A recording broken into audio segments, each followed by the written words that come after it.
Bienvenidos a una nueva edición de Ulpan TV. Hoy en nuestro programa vamos a conocer la muestra fotográfica La violencia en foco, que se desarrolla en el hall del edificio universitario en el marco del Día Internacional de la Mujer. Entrevistamos al contador y docente de la Facultad de Ciencias Económicas, Daniel Martínez, que nos explica todo lo que hay que saber sobre el impuesto a las ganancias. La presentación por primera vez en La Pampa del espectáculo Mujer Trova y un informe sobre los cursos intensivos de verano que desarrolló la universidad tanto en Santa Rosa como en General Pico.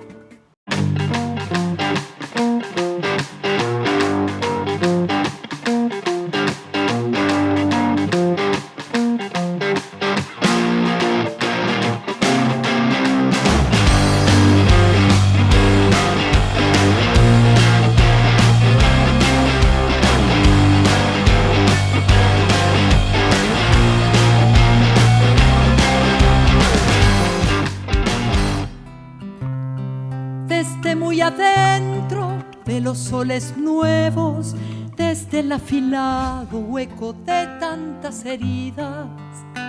En el marco de la conmemoración del Día Internacional de la Mujer, se está desarrollando en el hall de la universidad la muestra fotográfica La violencia en foco. La iniciativa forma parte de la convocatoria 2015 de proyectos culturales que permitió a la comunidad universitaria contar con herramientas económicas para plasmar proyectos a través de la Secretaría de Cultura y Extensión Universitaria.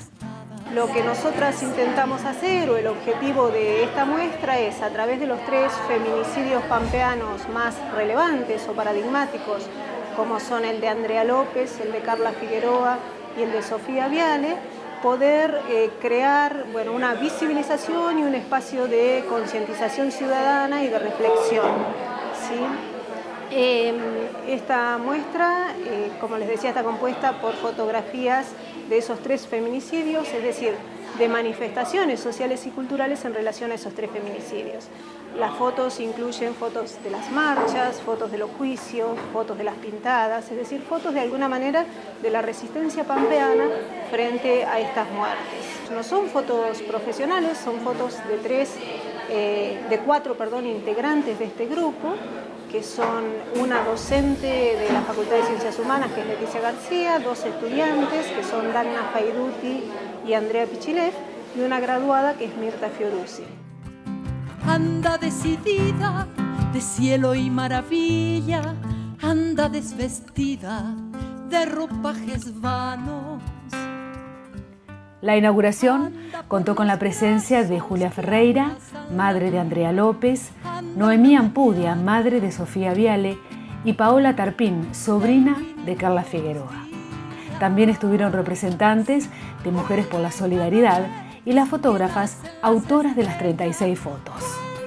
Este acompañamiento siempre lo tuve del primer día que me vieron en la televisión, entonces agradezco por eso a ella y tanto a los periodistas. Me ayuda mucho, tanto las charlas, tanto el pedido que uno está, lo que uno tiene que contar, porque uno cuenta lo que uno vivió. Por eso yo siempre, cuando trato de estar con mujeres, cuento cómo Andrea sufría, el miedo que Andrea, porque le meten tanto miedo que ellas mismas se encierran en ese miedo y encierran a la familia, porque yo también era como que me hacía agarrar miedo porque amenazaba mucho. Entonces eso lleva a que uno hable con las personas para que se animen a denunciar. Estos eventos sirven para informar más que nada, porque hay muchas jóvenes. Ponele, yo hasta que no pasó lo de Carla sabía muy poco del movimiento de las mujeres, sabía muy poco del tema, de la lucha que tienen las mujeres hoy en día con ciertos derechos que quieren adquirir. Y bueno, yo creo que sirve para eso, mucho para conocer, para informarse, para pedir ayuda más que nada, y para concientizar a algunas personas sobre el tema de las personas golpeadas y de las que son violentas. Y esto moviliza, vuelve a traer todo, es como revivir todo de nuevo. También se viene su cumpleaños en un mes y son todas las fechas, todo lo que ella no está conmigo, es un revivir, y esto es vivir todo de nuevo. Pero no podía faltar. Es como que se lo debo a ella. Vuelve una mañana de infinitos días, de infinitos días.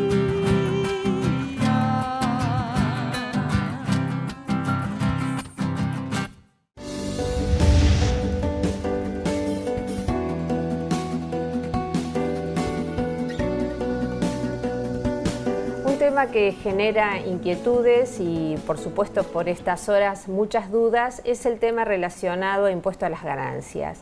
UNPAN TV tiene en sus estudios al contador Daniel Martín. ¿En qué consiste el impuesto a las ganancias? Buenas noches, sobre todo. ¿Qué tal? Buenas noches. El impuesto a las ganancias es un impuesto que recae sobre las rentas, a diferencia de otro impuesto. Por ejemplo, como puede ser un impuesto a los bienes, como un impuesto inmobiliario que recae sobre un bien.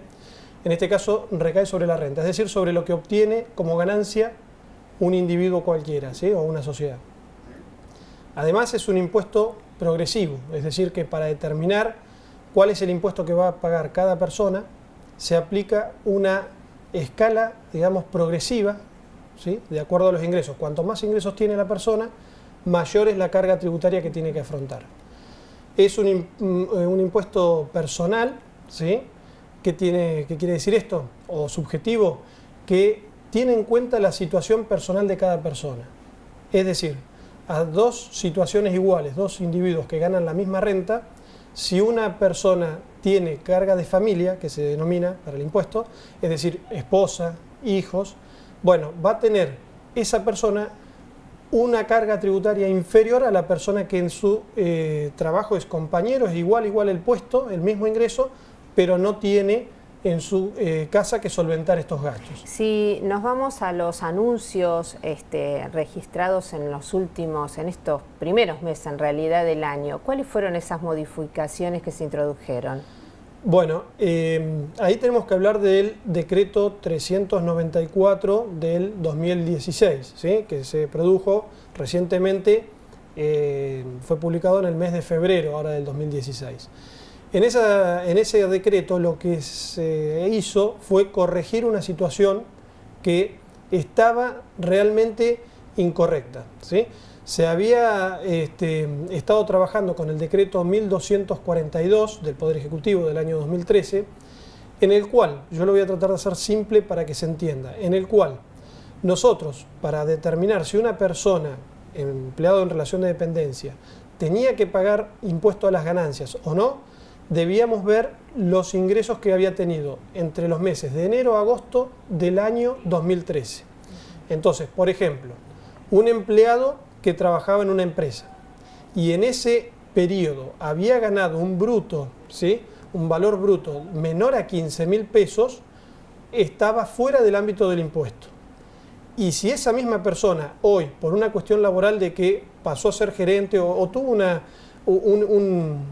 ascenso, mejora. Sí, una mejora en su nivel, o por también incrementos salariales, y pasaba a, por ejemplo, para hacerlo bien exagerado, a cobrar 100.000 pesos por mes, tampoco pagaba impuesto a las ganancias, lo cual era algo absolutamente injusto. Es decir, uno de los principios de la tributación es la equidad.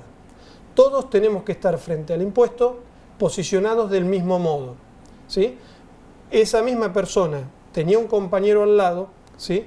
Que quizás en el periodo de enero a agosto del 2013 tuvo un ingreso superior a los 15.000 pesos, pagaba ganancias y lo va a hacer ganando ahora esos 100.000 pesos.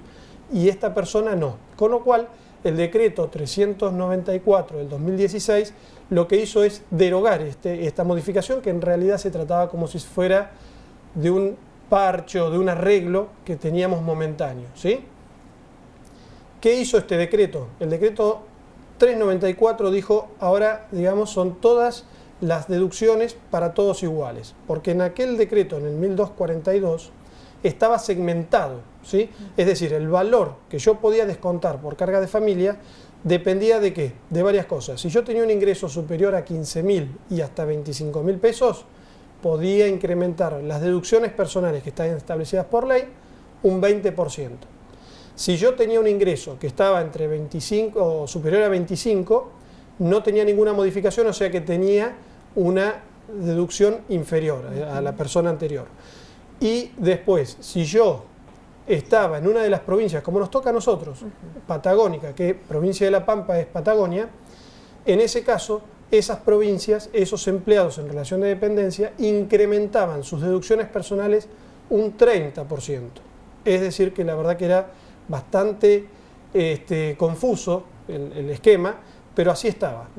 Ahora lo que se hizo con el decreto 394 del 2016 del Poder Ejecutivo es poner a todos en el mismo lugar, es decir, se incrementan los valores de todas las deducciones personales establecidas por el artículo 24 de la Ley de Ganancias, pero todos con el mismo valor, ¿sí?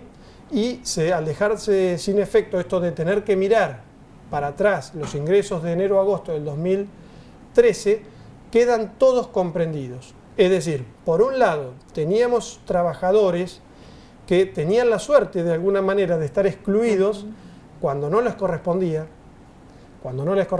y ahora con esta medida vuelven a ingresar dentro del objeto del impuesto. ¿Sí? Seguramente debemos tener algún ejemplo como para poder caracterizar estas modificaciones en lo que va de ahora, pero dentro de unos segundos vamos a seguir charlando sobre este tema que sigue preocupando sin duda el bolsillo de los trabajadores.